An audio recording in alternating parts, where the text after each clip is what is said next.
레미제라블이라고 하는 책이 있습니다. 거기에 주인공이 장발장인데요. 이 장발장이 굶주리던 누이의 아이들, 그 아이들을 위해서 그 조카들이죠. 빵을 훔칩니다. 그리고 나서 그가 그 교도소에 수감이 되는데 5년형을 받습니다. 5년형을 받고 난 이후에 너무 억울한 거예요. 아니, 빵 하나 훔쳤다고 그것도 배고파가지고 먹고 살기 위해서 조카 아이들에게 그 빵을 주겠다고 해서 훔쳤는데 그걸로 인해서 5년형 감옥행이라니 너무나도 억울한 마음에 그는 탈옥을 몇 차례를 합니다. 그때마다 그는 붙잡혀와요. 그래서 결국 그가 감옥에 있는 기간은 19년 동안 빵 하나로 19년의 감옥 생활을 그가 하게 됩니다. 그리고 났는데도 세상에 나왔더니 사람들이 자기를 바라보는 시선이 사람으로 대접해 주는 게 아니라 죄인으로 취급하는 것이었어요. 이 사회에 대한 울분이 얼마나 컸던지요. 모든 것이 불만스럽습니다. 세상이 이렇게 거지 같은가 하는 생각에 그는 또 훔치기로 작정을 한 거죠. 그리고 나서는 성당에 들어가서 여기 곳에서 좋은 것들을 훔쳐가야 되겠다 하는 마음에 그곳에서 촛대를 훔치는데 그곳에 딱 눈이 마주친 것이 성당의 주교였습니다. 그리고 나서 그는 얼떨결에 주교와 눈이 마주쳤는데 그가 훔치려고 하는 그런 것을 더하여서 오히려 그에게 더 따뜻하게 대해주고 은촛대를 더 가져가라고 합니다. 그러면서 당신은 이제 새로운 사람이다 라고 하는 말을 통해서 이 사람은 다른 사람하고는 다르구나. 다른 사람들은 저마다 나를 향하여 죄인 취급하고 벌레 보듯 하는데 이 사람은 진정 나를 사람 취급해 주는구나. 태어나서 한 번도 그런 따뜻한 시선과 따뜻한 배려를 받아보지 못했던 장발장이었습니다. 그리고는 굉장한 그 사람에 대한 큰 울림을 그가 받습니다.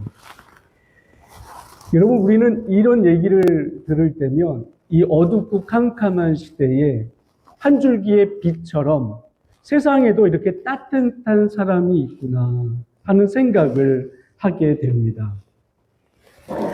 사람은 기본적으로 알고 있습니다.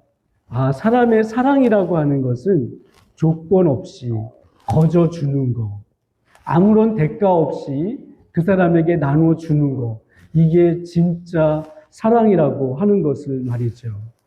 하지만 현실은 어떤가요? 현실은 이런 모습을 찾아보기가 어떻습니까? 소설입니다. 레미제라블이라고 하는 것이. 우리는 세상 속에서 이렇게 살아가고 있지만 조금만 손해만 보면 어떻습니까? 금방 서운해합니다. 그리고 다른 사람하고 관계 속에서 내가 상대방을 좀 더 사랑하는 것 같으면 억울해합니다. 나만 왜 더 사랑을 해야 돼? 내가 받는 사랑은 요만큼인데 나는 저 사람을 향하여 이만큼 사랑하는데 억울하다 하는 생각을 또 하기도 합니다. 여러분, 이건 사랑이 아닙니다. 이거는 거래이지요. 사랑을 빙자한, 사랑을 포장한 거래인 것이에요. 마치 자동운전 조절 장치처럼 상대방의 사랑에 맞춰서 나의 사랑도 그 수준에 맞추려고 하는 것입니다. 이게 우리들의 한계고 비극인 것이에요. 왜 우리들에게는 이런 모습이 나왔던 것일까요? 앞서 소개했던 주교의 따뜻함, 사람들에게 울림을 줬던 그런 사랑과 배려, 이런 모습이 오늘날 많은 사람들에게는 찾아볼 수 없는 이유가 무엇일까요? 그거는요, 하나님이 최초로 만드셨던 아담과 하와가 행위 언약에 실패하여서요, 선악과를 먹고 난 이후에 하나님과의 관계를 끊어버렸기 때문에 그렇습니다. 하나님을 향한 사랑이 그들에게서 무너지자 사람을 향한 사랑도 함께 무너지게 됐던 것이에요. 그 결과는요, 사람이 사랑을 말하면서도 속으로 계산합니다. 다른 사람과 비교하고 따지고 무엇인가 손해보지 않으려고 오히려 더 내 것을 챙기려고 요구하게 됩니다. 그래서 사람과의 관계 속에서도 늘 행복하거나 즐겁지만은 않게 되는 것이에요. 베풀고 나누고 하는 것이 참된 사랑이다 라고 하는 것은 머리로는 알겠는데 이런 모습이 실제적으로는요, 찾아보기가 더 어려운 것이에요. 타락 이후에 인간의 사랑은 이렇게 언제나 다른 사람과 비교합니다.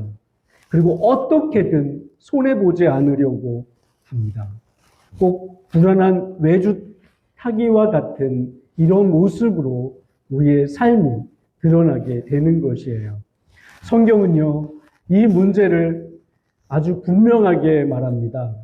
하나님께서 아담과 하와를 걸작품으로 창조하셨어요. 그들로 하나님을 사랑하고 서로를 온전히 사랑하도록 하나님이 해주셨어요. 그들에게는요, 우리에게는 그런 부분들이 불가능합니다. 우리가 어떻게 다른 사람을 사랑하되 온전히 사랑할 수가 있겠어요? 하지만 타락하기 이전에 아담과 하와는 그럴 능력이 있었어요. 하나님께서 그들에게 그런 능력을 부여하셨거든요. 근데 그들은 그런 완전한 상태에 서로를 사랑할 수 있는데 그들이 거기까지 나아가는데 실패했던 것입니다. 그들의 그 완전한 사랑이 무너지고 말았던 것이에요. 왜 그랬을까요? 그들이 하나님의 시험 받았기 때문에 단편적으로는 그렇게 말할 수 있을 것입니다. 그들에게 받은 그 시험 때문에 그들이 어쩔 수 없이 어떻게 보면은 그 시험에 미끄러져서 그들이 그럴 수밖에 없다고 말할 수 있겠죠. 하지만 문제의 핵심은요, 그들이 시험 받은 것이 아니라 그 시험을 받았을 때 욕심에 끌려서 하나님의 말씀은 저버리고 사단의 유혹에 끌려 하나님의 관계를 뒤틀리게 만들어 놓았기 때문입니다. 사람은요, 누구나가 시험을 받습니다. 시험을 안 받는 사람은 없어요. 크고 작은 어린아이마저도 전부 다 시험 가운데에 있습니다. 그래서 우리는 왜 나한테 이런 시험이 나오지? 난 참 억울해. 나는 이 시험 받는 게 너무너무 싫어. 나는 정말 시험 받고 싶지 않아. 라고 우리는 생각을 합니다. 하지만 그거보다는 내가 이 시험을 어떻게 믿음으로 극복할까? 나한테 지금 주어진 이 시험이 하나님께서 어떻게 극복하라고 하시는가 하는 부분을 우리는 먼저 생각을 해야 하는 것입니다. 야고보서는 이렇게 말합니다. 오직 각 사람이 시험을 받는 것은 자기 욕심에 끌려 미혹됨이니 라고 말하고 있는 것이에요. 이게 무슨 말일까요? 사람이 시험 받는 것은 무엇 때문이라고요? 미혹으로 인해서다 라고 말하고 있는 거예요. 골로새서는 이렇게 말합니다. 탐심은 우상숭배니라. 우리가 성경 많이 들어보셨을 거예요. 골로새서 3장 15절에서 말씀이에요. 탐심이 우상숭배니라 라고 말이죠. 사람은 그런 면에서 시험 자체 때문에 무너지지 않는 것이에요. 욥기 23장 10절에 보면 그거는 한번 찾아보시죠. 욥기 23장 10절입니다. 우리가 잘 아는 말씀이에요. 욥기 23장 10절 찾으셨으면 함께 읽죠. 욥기 23장 10절입니다.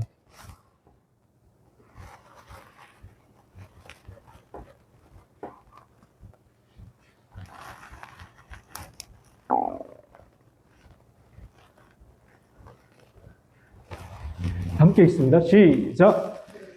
내가 너희를 그가 아시나니 그가 나를 단련하신 후에는 내가 정금같이 되어 나오리라. 이게 무슨 말일까요? 우리 안에 여러 시험들이 우리에게 단련으로 나오거든요. 그런데 그가 나를 아시나니 그가 나를 단련하신 이후에는 내가 어떻게 나온다고요? 정금같이 되어 나오리라 라고 말씀하고 있어요. 어려운 단련에서도 우리는요, 정금같이 되어 나올 수가 있는 것이에요. 그러하기에 우리 안에 욕심 때문에 우리가 그것이 올무가 되어 넘어지는 것이 문제이지, 우리 안에 생긴 여러 시험이 그 자체가 우리를 넘어뜨리는 것만은 아니다 하는 것이에요. 아담이 이런 과정을 거친 것입니다. 그는 단순히 시험을 받은 것이 아니었어요. 그는 시험 중에 하나님이 들려주셨던 하나님의 말씀을 지키는 것보다 사단의 말을 듣고 자기 욕심에 끌려 선악과를 먹은 것입니다. 그 결과가 무엇입니까? 그 결과를 로마서에서는 이렇게 말합니다. 모든 사람이 죄를 범하였음을 하나님의 영광에 이르지 못하더니. 여러분, 선악과를 먹고 난 결과가 이런 모든 사람이 죄를 범하게 되고 하나님의 영광에 이르지 못하게 되는 것이에요. 이 죄의 모습을 이사야서는 이렇게 말합니다. 오직 너희 죄악이 너희와 너희 하나님 사이를 갈라놓고 너희 죄가 그의 얼굴을 가리어서 너희에게서 듣지 않으시게 함이니라 라고 말하고 있어요. 이게 죄의 결과입니다. 이게 인간이 타락하고 난 이후에 인간의 상태를 보여주고 있는 것이에요. 아담이 시험을 받아 죄를 지은 것은요, 단순한 실수가 아니었던 것이에요. 욕심에 눈이 가려져서 하나님과의 관계를 끊어버린 것입니다. 그리고 그 순간에 참다운 인간성, 참다운 사람다움이라고 하는 것도 함께 무너져 내린 것이에요. 그래서 우리가 서로 간에 사랑한다라고 말은 하지만 실상은 사랑할 수 없는 존재가 되어버린 것이에요. 이제 우리의 상태는 단순한 연약함이 아닙니다. 하나님과 단절된 존재, 하나님과 원수된 존재, 죄의 권세 아래 묶여있는 상태, 그런 상태로 우리가 전락된 것이에요.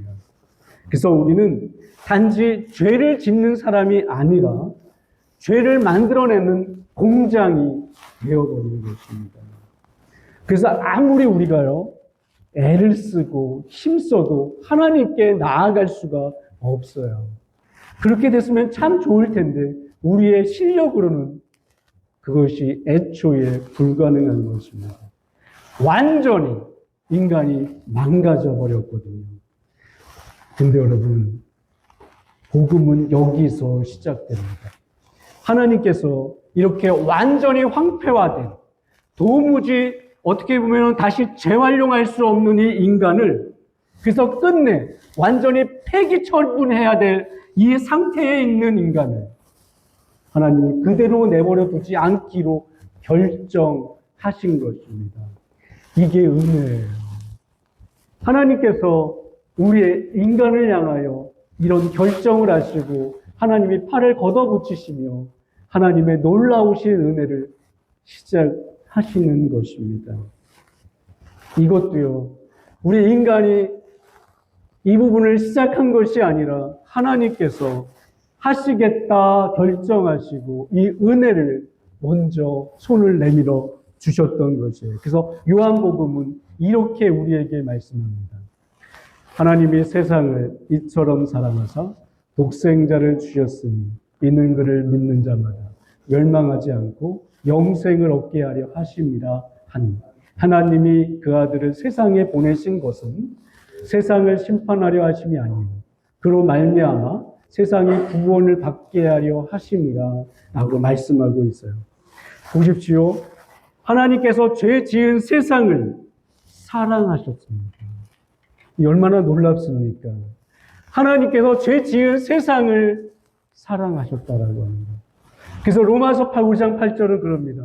우리가 아직 죄인 되었을 때 하나님께서 우리에 대한 자기의 사랑을 확증하셨다라고 말씀하고 있는 것이에요. 의인을 위하여 죽는 자가 혹 있거니와 선인을 위하여서도 그럴 수 있는데 우리가 아직 죄인 되었을 때라고 성경은 거듭하여 말씀하고 있는 것입니다. 여러분 이것이 믿겨지십니까? 창조주이신 하나님이 피조물이 망가뜨려버린 그 세상, 피조물이 스스로 하나님이 되겠다라고 해서 선악과를 따먹었는데 그런 자를 사랑하시고 하나님의 독생자를 보내셔서 죄인을 위해 구속을 이루게 하셨다라고 하는 말씀인 겁니다. 이게요, 예수님의 십자가인 것입니다.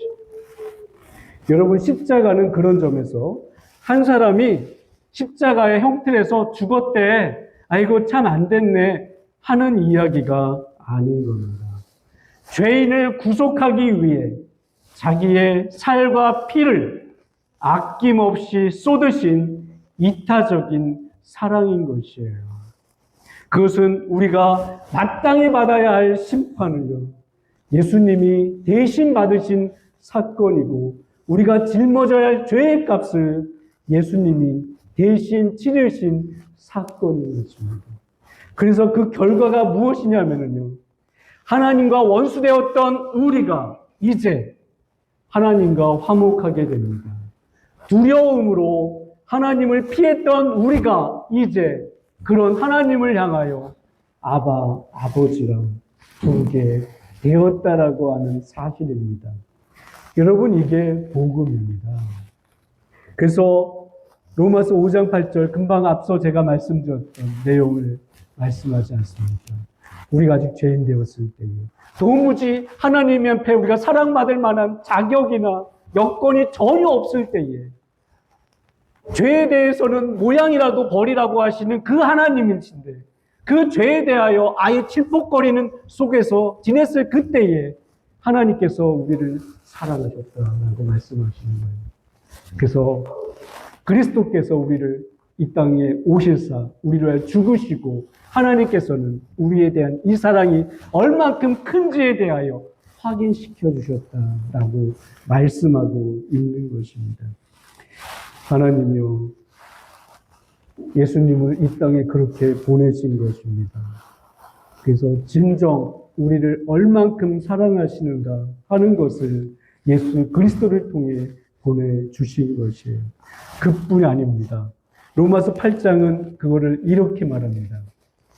자기 아들을 아끼지 아니하시고 우리 모든 사람을 위하여 내주시니까 어찌 그 아들과 함께 모든 것을 우리에게 주시지 아니하겠느냐. 이게 무슨 말일까요? 하나님께서 우리에게 주실 수 있는 것들이 많이 있는데 그 중에서 최대로 줄 수 있는 최대치는 예수, 독생자 예수를 너희에게 주는 것이다. 내가 그 독생자, 내가 줄 수 있는 모든 것을 이것까지도 너에게 다 주었다. 라고 하나님이 말씀하고 있는 거죠. 그래서 하나님은 이 땅에요, 그렇게 예수님을 보내셔서 십자가의 보혈로 예수께서 우리를 구속하신 것입니다. 예수 그리스도께서 이렇게 하신 일이 실제적으로 이렇게 나타난 것이에요. 이렇게 말씀합니다. 그가 우리를 흑암의 권세에서 건져내사 그의 사랑의 아들의 나라로 옮기셨으니 라고 말씀하고 있는 것. 이게 하나님의 사랑과 자비입니다. 그리고 이것이 죄인을 구속하신 하나님의 은총인 것이에요. 그리고 하나님께서는요, 이 복음을 이제 눈에 보이는 사건으로 우리에게 보여주십니다. 그게 본문에서 보여주는 것이 이렇게 말씀합니다. 이에 성소 휘장이 위로부터 아래까지 찢어집니다. 여러분, 이게 도대체 무슨 말일까요? 휘장이 무엇인고 하면 성소와 지성소 사이에 막은 그 가림막 같은 것입니다. 그래서 지성소에는요, 아무나 들어갈 수가 없습니다. 오직 대제사장만, 그것도 1년에 딱 한 번, 대속죄일에만 들어갈 수가 있어요. 왜냐? 죄인이 그 거룩하신 하나님 앞에 다가갈 수가 없기 때문에요. 속된 인간이 어떻게 그 거룩한 하신 하나님 앞에 나아갈 수 있느냐? 대제사장이, 그것도 하나님께서 정해주신 그 규범에 맞는 옷을 입고 모든 단장을 다 하고 난 이후에 들어가야 합니다. 그러다가 그들이 잘못이라도 혹이라도 하게 되면 어떻게 된다고요? 죽어나가는 것이에요.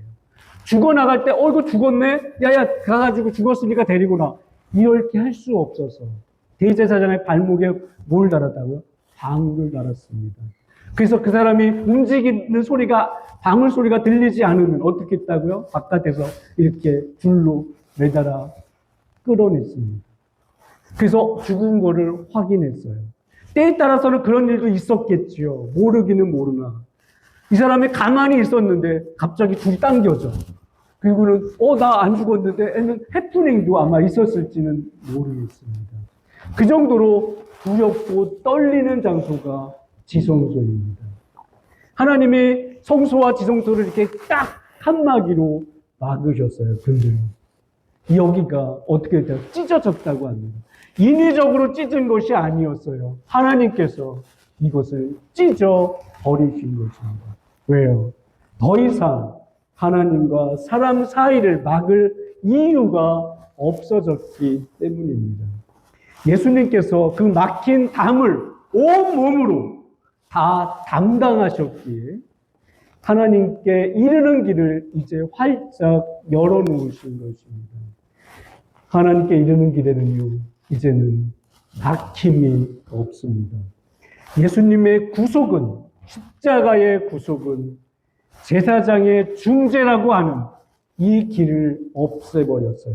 누구든지요, 어떤 상태에 있든지 아랑곳하지 않고 예수 그리스도를 통해 직접 나아갈 수 있는 길이 열린 것입니다.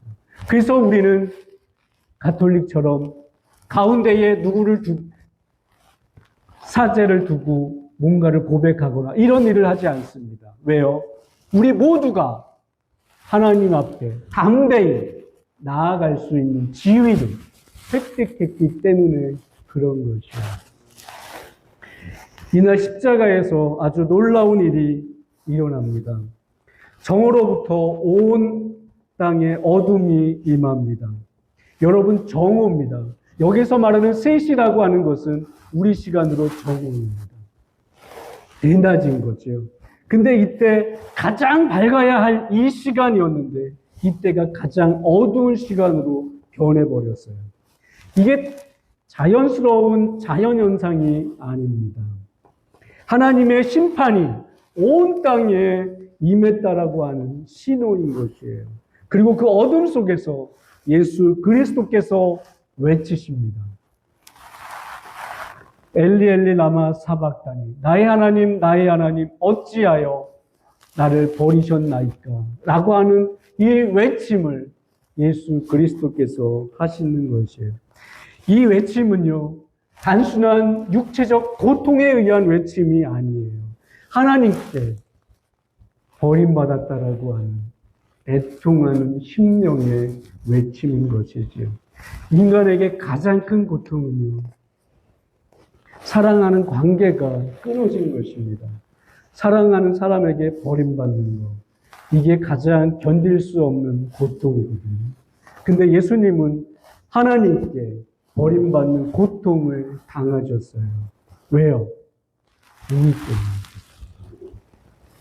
이 은혜가 우리 때문에 임한 예수님이 당하신 그 버림받은 고통, 이 은혜가 우리에게 임한 것이에요. 여러분, 복음성가에 우리 때문에라는 가사를 아십니까? 거기 가사가 이렇습니다. 우리 때문에 생명 주셨고 우리 때문에 고통 당하셨네. 우리 때문에 갈보리 오르셨네. 무지한 우리 때문에.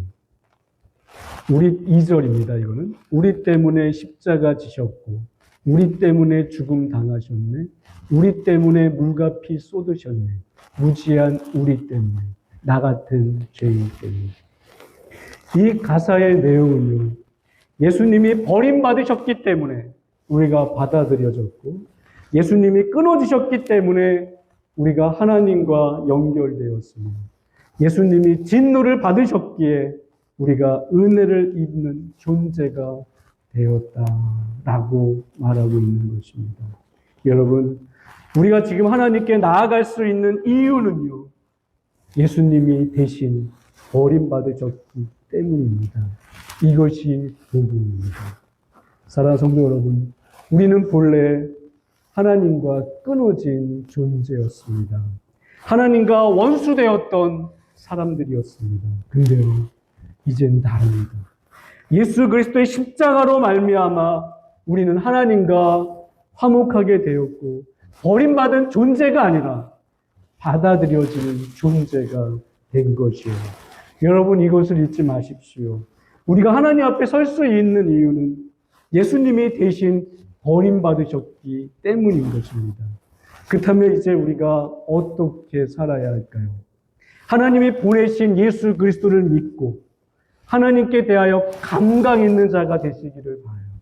담대하게 하나님께 나아가는 자, 또 받은 사랑에 따라 다른 사람을 용납하고 사랑하는 자, 이제 더 이상 조건을 따지며 사랑하는 사람이 아니라 받은 은혜로 사랑하는 사람으로 살아가시기를 바랍니다. 여러분, 십자가는 단순한 한때 과거에 일어났던 사건이 아니라 했습니다. 지금도 구원의 백성으로 살아가는 원동력을 주는 구원의 능력입니다. 여러분, 날마다 십자가를 붙들고요, 하나님께 나아가며 하나님과 동행하는 삶을 살아가시는 우리 본드리 교회 공동체 되시기를 주님 이름으로 축원합니다. 기도하시죠.